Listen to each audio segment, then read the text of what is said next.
Locataires, voici un point de repère pour accéder, l'hôtel de la Corniche qui se situe sur la Corniche.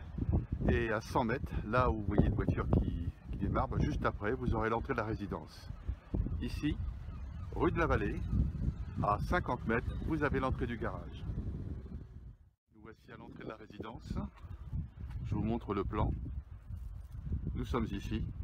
Il suffit de prendre tout le contournement, comme ça, pour arriver au bâtiment 3.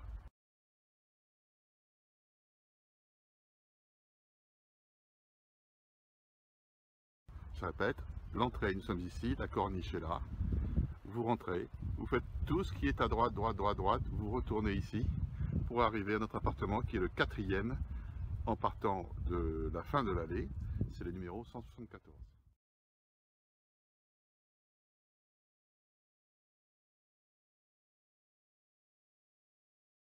J'étais tout à l'heure sur ce panneau, vous pourrez mettre la voiture ici quelques minutes, le temps de décharger vos bagages et ensuite d'aller vous mettre au garage. Ici c'est l'appartement de Micheline, notre voisine extrêmement sympathique, qui est au 175. Et nous sommes au 174, c'est en haut à droite sur la vitre. Donc on ouvre la petite porte, on se dirige vers la boîte à clés. Et là, on met le code, en l'occurrence ici j'ai mis 4x0, mais ça sera un autre code en ce qui vous concerne. Vous tournez les molettes.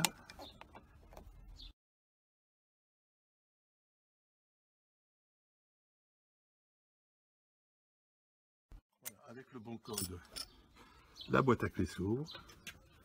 Vous avez à l'intérieur la clé qui vous permet d'ouvrir la porte. Donc, bienvenue à la maison.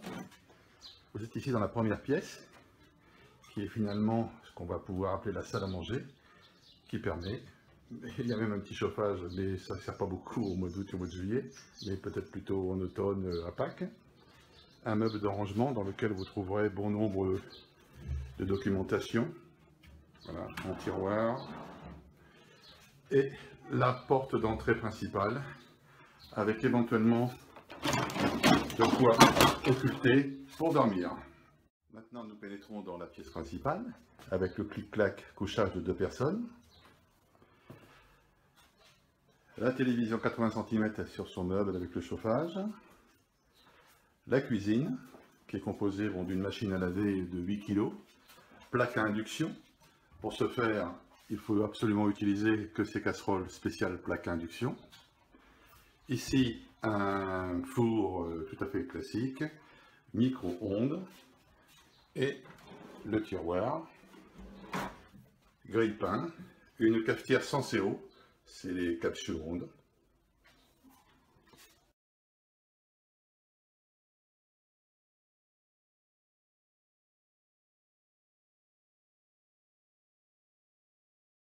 Et maintenant nous allons dans la deuxième pièce qui est la chambre-cabine avec les lits rabattables qui sont en position rabattue pour le moment. Et maintenant une démonstration pour mettre en place les lits rabattables avec l'échelle qui sert de cale. Ouverture de lit. On positionne dans la rigole le deuxième lit. On positionne et voilà.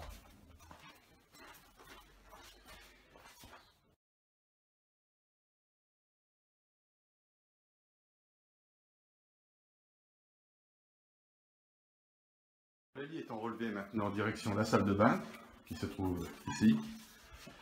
Juste à droite des WC, sur la partie droite, il y a un robinet tout en bas, qui est un robinet d'arrêt d'eau, au cas où il y a une fuite ou quoi que ce soit. C'est ici que l'eau s'arrête. Et bien sûr, une salle de bain tout à fait classique, qui a été refaite, avec sa douche. Le porte-serviette, et on retrouve les lits de l'extérieur. Voilà, je ressors de la salle de bain. On se retrouve dans le séjour, avec la cuisinette qui est là. Le canapé confortable pour regarder la télévision, mais on a peut-être autre chose à faire en vacances.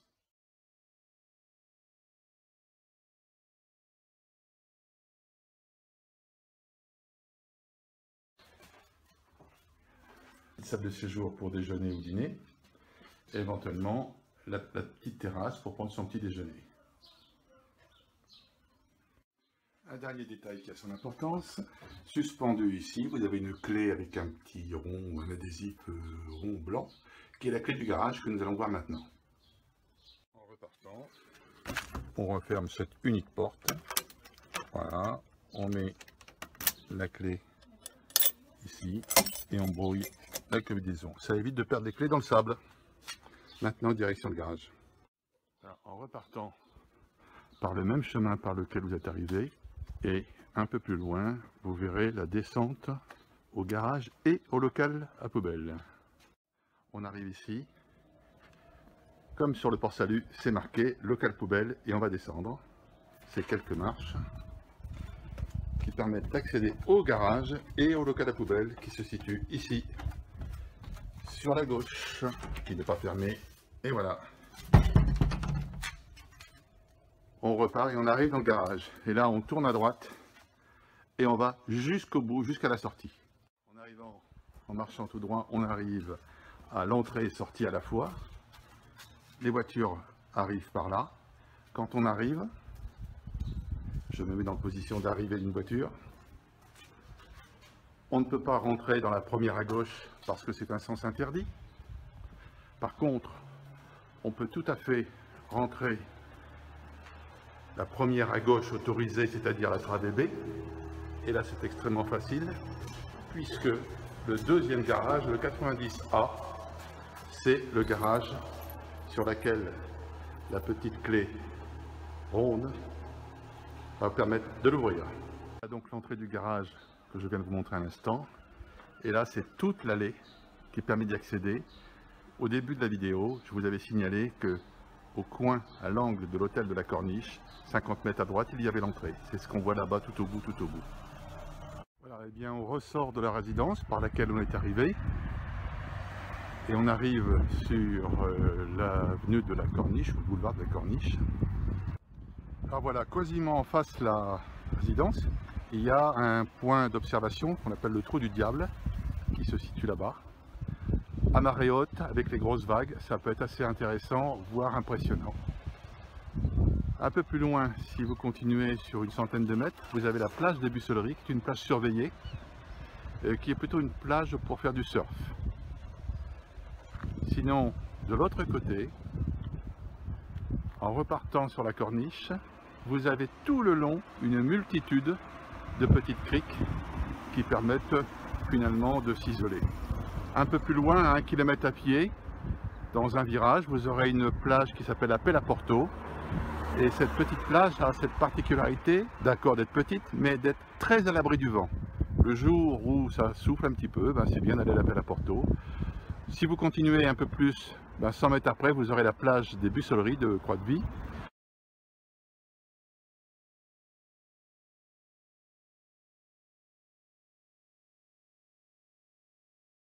Qui est une plage pour les catamarans, tout ce qui est sport nautique, avec des petits clubs pour les enfants. Si vous continuez encore, vous arriverez à la gare SNCF de Saint-Gilles-Croix-de-Vie et la place du marché. Je vous conseille d'aller voir le marché typiquement vendéen le mercredi et le samedi matin. Sinon, dans l'autre sens, quand on part par là, on va vers Sion, qui est un petit lieu-dit, et là aussi vous avez un marché vendéen qui est le vendredi, là lui aussi très intéressant.